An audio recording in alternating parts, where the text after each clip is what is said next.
नमस्कार दोस्तों, मेरा नाम है नितिन दशोरा और आप देख रहे हैं बंधन टीवी। और इसी के साथ मैं आपको ले जाने वाला हूं चांद की यात्रा पर।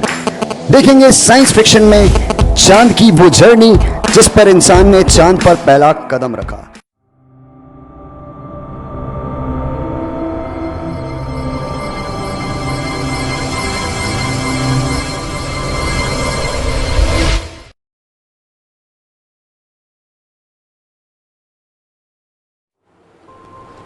जुलाई 1969, 50 साल पहले एक अमेरिका ही था जो चांद पर इंसानों को भेजने में सफल रहा। इससे पहले बहुत से देश और खुद अमेरिका इसमें असफल रह चुके थे। 20 जुलाई 1969 को इतिहास के पन्नों में यह दिन दर्ज हुआ। इस मिशन के टेक्नीशियन लैरी हैक ने इंटरव्यू में कहा कि आज भी वो पल उनकी आंखों के सामने वैसा का वैसा ही है जैसा 50 साल पहले था।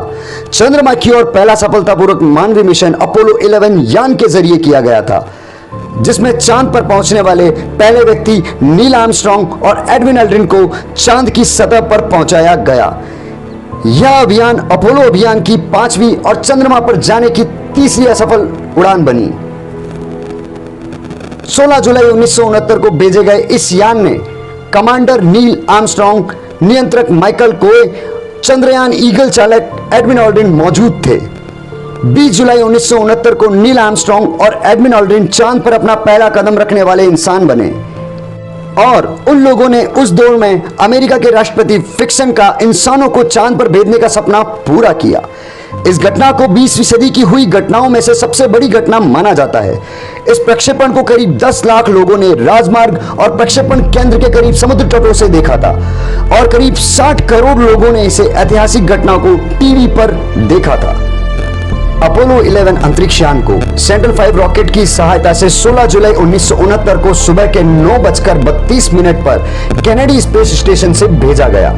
सिर्फ 12 मिनट में ही यह पृथ्वी की कक्षा में प्रवेश कर गया और पृथ्वी का एक चक्कर लगने के बाद इसे आईबीपी नाम के रॉकेट ने उस चंद्रमा के कक्ष में डाल दिया। इसके ठीक 30 मिनट बाद सेंट्रल 5 अंतरिक्ष यान रॉकेट के आखिरी चरण से अलग होकर ईगल को लेकर चंद्रमा की तरफ अपने आगे मिशन पर बढ़ने लगा। 19 जुलाई अपोलो 11 चंद्रमा के पीछे वाले हिस्से पर पहुंचा और अपने रॉकेट की सहायता से चंद्रमा के कक्ष में पहुंच गया। चंद्रयान के उतरने के लिए सी ऑफ ट्रैंक्विलिटी को चुना गया क्योंकि यह जगह समतल थी। रेंजर 8, सर्वेयर 5 और लियोनस ऑर्बिटर यान के जरिए इस जगह का पता लगाया गया। 20 जुलाई 1969 को चंद्रयान ईगल मुख्य यान कोलंबिया से अलग हो गया। कॉलेज जॉब अकेले ही कोलंबिया यान में रहकर ईगल यान का निरीक्षण कर रहे थे ताकि उसे चंद्रमा की सतह पर उतरने में कोई दिक्कत ना आए। इसके बाद नील और ऑल्ड्रिन ईगल के 6 टर्म इंजन को स्टार्ट कर चंद्रमा पर उतरने की तैयारी करने लगे। यान के लैंडिंग की प्रक्रिया शुरू होने के बाद आर्मस्ट्रांग ने यान के अपने पथ से दूर जाने का संकेत स्पेस सेंटर को भेज दिया था। ईगल अपने निर्धारित समय में 4 सेकंड आगे चल रहा था। इसका मतलब यह था कि वे चुने गए जगह से मीलों आगे उतर सकते थे। तभी ईगल कंट्रोलर और मिशन कंप्यूटर ने खतरे के सिग्नल भेजने शुरू कर दिए, जिससे आर्मस्ट्रांग और ऑल्ड्रिन ने, जो कि खिड़की से बाहर का नजारा देखने में मशगूल थे, उनका ध्यान कंप्यूटर पर आ गया और आर्मस्ट्रांग ने देखा कि उनका कंप्यूटर उनके यान को बड़ी बड़ी चट्टानों और गड्ढों की ओर ले जा रहा है। और तभी आर्मस्ट्रांग ने बिल्कुल भी देर ना करते हुए यान की ऑटोमेटिक प्रणाली को बंद कर दिया और यान का कंट्रोल अपने हाथ में ले लिया। और उनके इकलौते साथी ऑल्ड्रिन की मदद से 20 जुलाई की रात 8:17 पर ईगल यान को सही सलामत चांद की सतह पर उतारा और उस वक्त यान के डाउन इंजन में सिर्फ 14 सेकंड का ईंधन बचा था।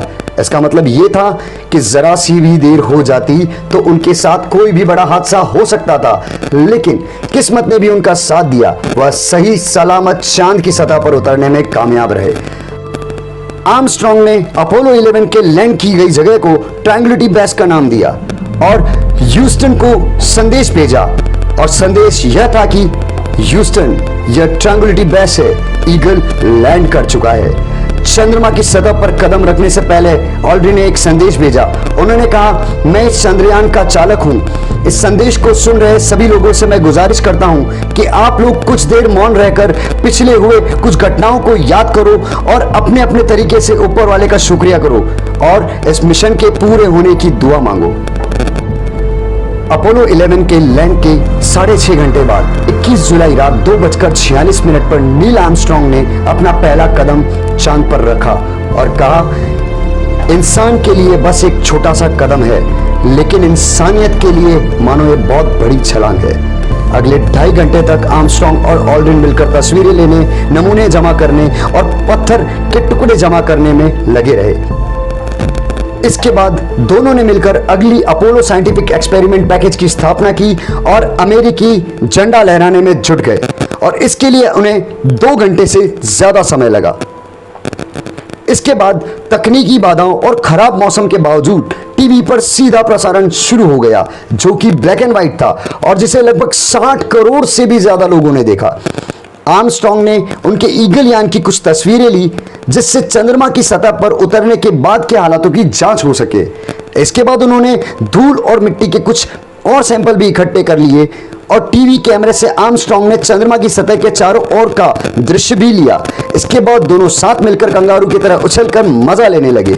उन्होंने बाद में यह भी बताया कि वहां की मिट्टी काफी फिसलन वाली है और एकदम पाउडर की तरह बारीक थी, जिससे उन्हें चलने में भी काफी दिक्कतें आई थी। इसके बाद दोनों ने मिलकर अमेरिकी झंडा लहराना और अमेरिकी राष्ट्रपति निक्सन से फोन पर बात की। यान में ऑल्ड्रिन पहले वापस आए। उन्होंने बहुत मुश्किल से 22 किलो सैंपल के बॉक्स और फिल्मों को पुली की मदद से यान में चढ़ाया और आर्मस्ट्रांग उनके बाद यान में पहुंचे। उन्होंने चांद की सतह पर बहुत सारे उपकरण, अमेरिकी झंडा और एक प्लेट जिस पर पृथ्वी का चित्र, यात्री और अमेरिकी राष्ट्रपति का सिग्नेचर और एक वाक्य लिखा था, उसे वहीं पर छोड़ दिया। ईगल के कोलंबिया से वापस जुड़ने के बाद पृथ्वी की और उनका सफर फिर से शुरू हो गया। अब 24 जुलाई अपोलो 11 सही सलामत पृथ्वी पर आ गया। यान प्रशांत महासागर में जा गिरा और जिसे वीएसएस शिप ने वहां से उठाया। उन अंतरिक्ष यात्रियों के स्वागत के लिए अमेरिकी राष्ट्रपति निक्सन खुद वहां मौजूद थे।